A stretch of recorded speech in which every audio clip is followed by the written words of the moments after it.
High pulse point. তো আজকে আমরা এসেছি নতুন আর একটি গল্প নিয়ে। আজকে আমরা জানবো ইসলামের অন্যতম একজন মহান ব্যক্তি ইবনে খালদুন সম্পর্কে। তো চলো দেরি না করে শুরু করা যাক। ইবনে খালদুনের শৈশবকাল। তিউনিস শহরের এক প্রভাবশালী পরিবারে 1332 সালে জন্ম নেন ইবনে খালদুন। তার পরিবার ছিল শিক্ষিত ও সংস্কৃতিমনা। ছোটবেলা থেকেই তিনি বই, জ্ঞান ও আলোচনার পরিবেশে গড়ে ওঠেন। তার বাবা ছিলেন ধর্মীয় ও সাহিত্যিক শিক্ষায় পারদর্শী। তার মা তাকে নৈতিকতা ও মানবিকতার শিক্ষা দেয়। শৈশবের দিনগুলোতে ইবনে খালদুন ছিলেন অত্যন্ত কৌতূহলী।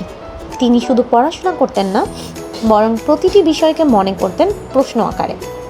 শিক্ষকরা প্রায় বলতেন, এই ছেলেরই শুধু মুখস্থ করে না, সে বোঝে।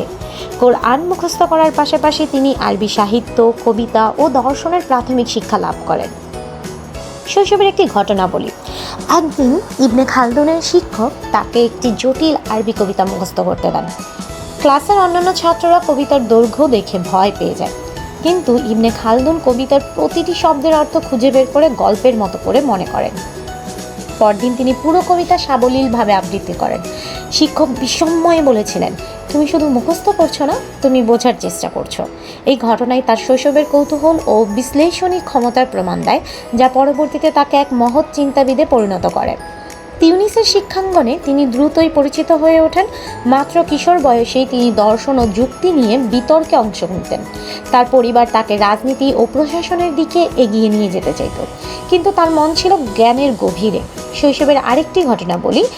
একবার তিনি স্থানীয় দরবারে তার বাবার সঙ্গে গিয়েছিলেন। সেখানে তিনি রাজকীয় আলাপচারিতা শুনে এতটাই মুগ্ধ হয়েছিলেন যে বাড়ি ফিরে নিজেই একটি ছোট্ট বক্তৃতা লিখে ফেলেন। তার বাবা সেই বক্তৃতা পড়ে বলেছিলেন, তুমি একদিন মানুষের চিন্তাধারাকে বদলে দেবে। এইভাবেই ইবনে খালদুনের শৈশবকাল কেটেছিল কৌতূহল, অধ্যবসায় ও অসাধারণ স্মৃতিশক্তির মাধ্যমে।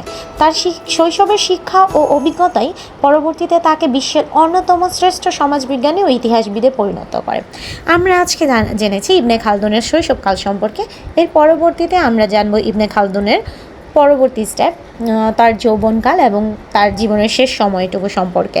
আশা করি আপনাদের এই গল্পগুলো ভালো লাগছে। যাদের এই গল্পগুলো ভালো লাগছে তারা অবশ্যই আমাদের এই পেজটাকে সাপোর্ট করবেন এবং লাইক, কমেন্ট, শেয়ার করে আমাদের পাশে থাকবেন।